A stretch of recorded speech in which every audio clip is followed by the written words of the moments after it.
Hello guys, welcome back to my another video. আজকে আমরা আলোচনা করব যে আমরা যে মাংসের জন্য যে ষাঁড় যে পালন করে থাকি বা ঈদের জন্য যে ষাঁড় গরুগুলো যে পালন করে থাকি, সেসব ষাঁড় গরুর খাবারের দাম অনেক বেশি হয়ে যায়। হ্যাঁ, খাবারের দাম অনেক বেশি হয়ে যায়। তার ফলে কী হয়, আমরা দেখা যায় টুনি বিষ হলে ষাঁড় গরুতে মাইর খেয়ে যাই বা লসের সম্মুখীন হই। তার জন্য আমি আমাদের এরকম একটা খাবারের রেশিও সম্পর্কে বলবো, যার ফলে আপনারা এই খাবারের যে খাবেন এখানে কোনো সময় মাইর খাবেন না। মানে এর ফলে আপনাদের কি খাবারের লস হবে না। হ্যাঁ, অনেকে কি করে যে গরুরে ফিড খাওয়ায়, অনেক সময় গরুকে ফিড খাওয়ানো হয়। ফিড খাওয়ানোটা ভালো, কিন্তু তার পরিমাণ মেনে চলতে হবে। দেখা যায় গরুর ফিড আবার অনেক আছে গরুর ফিড না খাওয়ায় পোলট্রি মুরগির যে ফিড আছে সেটা খাওয়ায়। এখন দেখা যায় 70 টাকা কিলো যদি ফিড পড়া যায়, আপনি এটা বুঝতে হবে যে আপনার ওই ফিডটার দাম 70 টাকা কিলো। বাট গরুর ফিটের দাম কিন্তু অনেকটাই কম, 40 থেকে 50 টাকা কিলো, 50 টাকা 50 টাকা কিলো গরুর ফিট। এখন কেজিতে যদি 10-15 টাকা মিল হয়ে যায়, তো বস্তায় দেখা যায় অনেক বেশি। এখন পোলট্রি মুরগির যেটা সেটা কিন্তু অল্প কিছুদিন আইসা পড়ে। তার জন্য মানুষ আপনি খাওয়া বললে হাইস গেলে ঈদের একদিন আগে 1 মাস আগে খাইতে পারেন, তার ফলে আপনার সমস্যাটা কম হবে। কিন্তু আমি আপনাদের যে রেশিও বলবো, সেই রেশিওটা আমি আপনাদের সাজেস্ট করব ফিট কম খাওয়ানোর জন্য বা ফিট না খাওয়ানোর জন্য। আমি আপনাদের যে সাজেস্টটা করবো সেটা হলো আপনাদের ঘরে যে উপাদানগুলো থাকে সেগুলো দিয়েই খাওয়ানোর চেষ্টা করবেন।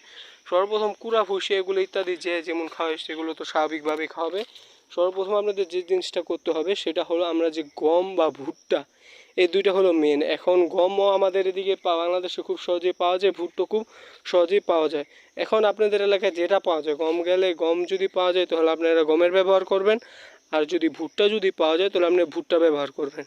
এখন আপনারা কি কাজটা করবেন, সর্বপ্রথম আপনারা এই যে আপনাদের এলাকায় যদি ভুট্টা হয় তাহলে আপনি কি করবেন, ভুট্টা ক্রয় করবেন বা ভুট্টা রোপণ করবেন। রোপণ করার পর যে ভুট্টাটা হবে সেটা শুকিয়ে সংরক্ষণ করে রাখবেন এবং সেটা পাউডার করে, মানে যে আমরা যে ময়দা যেটাকে বলি ওই ময়দা টাইপের বানাইয়া ওটা আপনারা কী করতে পারেন, এই আপনি যে যদি গরম জল খান তাহলে ওটা সিদ্ধ করে দিতে পারেন, বা যদি গরম জল না খাওয়ান এভাবে কাঁচা দিতে পারেন। কাঁচা দিলে পরিমাণটা অবশ্যই কম দিবেন, কারণ এটা তো আপনি যদি পরিমাণটা বেশি দেন তাহলে এটা অনেক শক্তিশালী খাবার, তো হজমের সমস্যা হতে পারে।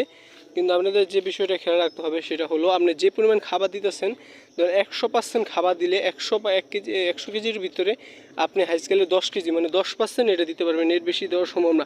মানে এটাই হাইস্ট। এখন যত কম দিবেন ততই ভালো, কিন্তু আবারও আপনি 5%-এর নিচে দেওয়া উচিত না, তাহলে আবারও আপনার আর কি গ্রোথটা সেরকম একটা হবে না। এখন আমরা যে কাজটা করি, ভুট্টা ফাঁকি, ধান ফাঁকি আর গম এই তিনোটা একসাথে মিক্স কইরা প্রায় 20%-এর মতন আমরা এটা দিয়ে থাকি আমাদের গরুতে। তার ফলে কি হয়, ফিটের থেকে আমার মনে হয় ফিটের থেকে গ্রোথ অনেকটা বেশি হয়। এখন দেখা যায় একটা ইয়ের বস্তার দাম, ফিটের বস্তার দাম অনেক 3000 2000 এরকম করে কোয়ালিটি দাম বুঝিয়া। বাট এগুলার যদি আপনি এক মন বানাইতে চান তাহলে কিন্তু এত দাম পড়বে না, কারণ ধানের কেজিও কম। আপনি হ্যাঁ, এই কথাটা হয়তো বলা হয়নি যে ধানও কিন্তু এরকম করে পাউডার করে খাওয়ানো হয়, এবং এর ফলে কিন্তু প্রচুর পরিমাণে পুষ্টি, মানে ভুট্টা ধান গম এই তিনটে যদি একসাথে মিক্স করে আপনি ফাঁকি করে খান তাহলে কিন্তু প্রচুর পরিমাণে পুষ্টি পাওয়া যাবে এখান থেকে, যার ফলে এই গরুটার স্বাস্থ্যটা খুবই ভালো হবে। এবং দেখা যায় আপনার এই গরুটা 1 বছরের জায়গায় যদি 5 বছরও পালতে হয়, তারপরে সৃষ্টিকর্তার আশীর্বাদে কোনো ধরনের কোনো সমস্যা হবে না। তার কারণটা কি, এই গরুটা আপনি ভালো খাবার দিয়ে পালন করতেছেন। আর অনেকে আছে গরুকে একদম শুকনো খাবার দেয়, আমি আপনাকে একদম সাজেস্ট না করব।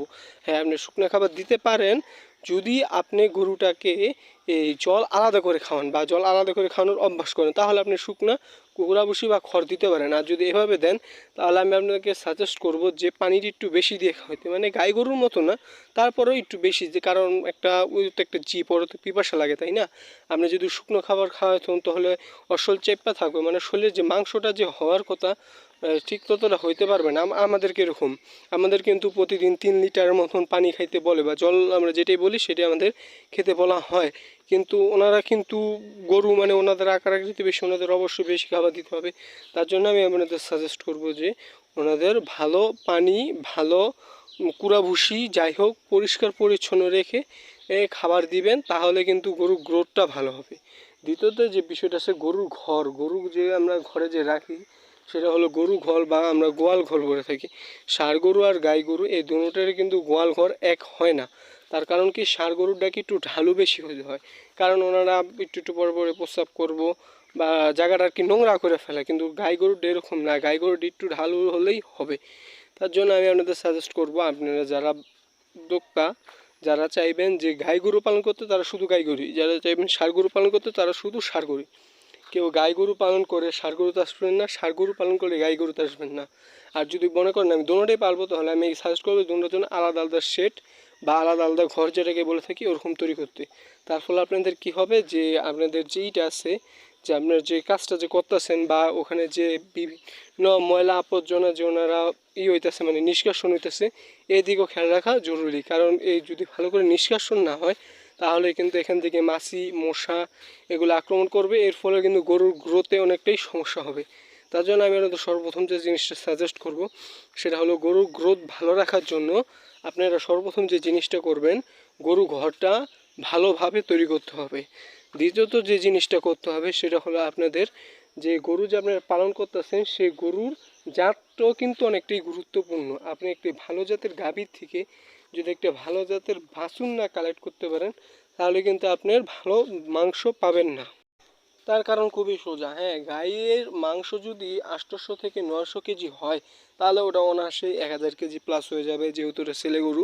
তার জন্য আমি আপনাদের সাজেস্ট করবো, আপনারা ফার্ম থেকে অবশ্যই ছেলে মেয়ে দেখে কালেক্ট করে আনবেন, আর হাট থেকে কালেক্ট না করেই ভালো। তারপরও যারা অতিরিক্ত চিনেন বা এক্সপার্ট যাদের বলা হয়, তারা যারা বলতে পারবে, এরকম অনেকেই আছে যে বলতে পারবে এই গরুটা দেখে বুঝলে নেবো যে এটা 900 কেজিতে গিয়ে ঠেকবো, 800 কেজিতে গিয়ে ঠেকবো, বা 500 কেজিতে গিয়ে ঠেকবো। এরকম যাদের অভিজ্ঞতা অনেক বেশি, তাদেরকে আমি বলবো না, কারণ তারা যে কোনো জায়গা থেকে যে কোনো গরু কিনতে পারে, তাদের কথা নাই বললাম। কিন্তু আপনাদের আমি সাজেস্ট করবো যে কোনো বাসা থেকে গিয়ে কিনতে। বাসা থেকে গিয়ে কী দেখবেন, সর্বপ্রথম দেখবেন যে গরুটার, মানে যার বাছুর, তার সাইজ কীরকম। তার সাইজ যদি ভালো হয়, তাহলে তার ছেলে বা তার সন্তান যেটা আছে তার সাইজও কিন্তু ভালো হবে। তার জন্য আমি আপনাদের সাজেস্ট করবো, সর্বপ্রথম গিয়ে দেখবেন যে গরুর সাইজ কীরকম। এই সব কিছু দেখাশোনার পরেই কিন্তু আপনি ওই গরুটা কালেক্ট করবেন। তাহলে আজকে এই পর্যন্ত। ভিডিওটা যদি কোনো ধরনের কোনো উপকার এসে থাকে, অবশ্যই চ্যানেলটা সাবস্ক্রাইব করবেন। তাহলে আজকে এই পর্যন্ত ভিডিওটা শেষ করা যায়।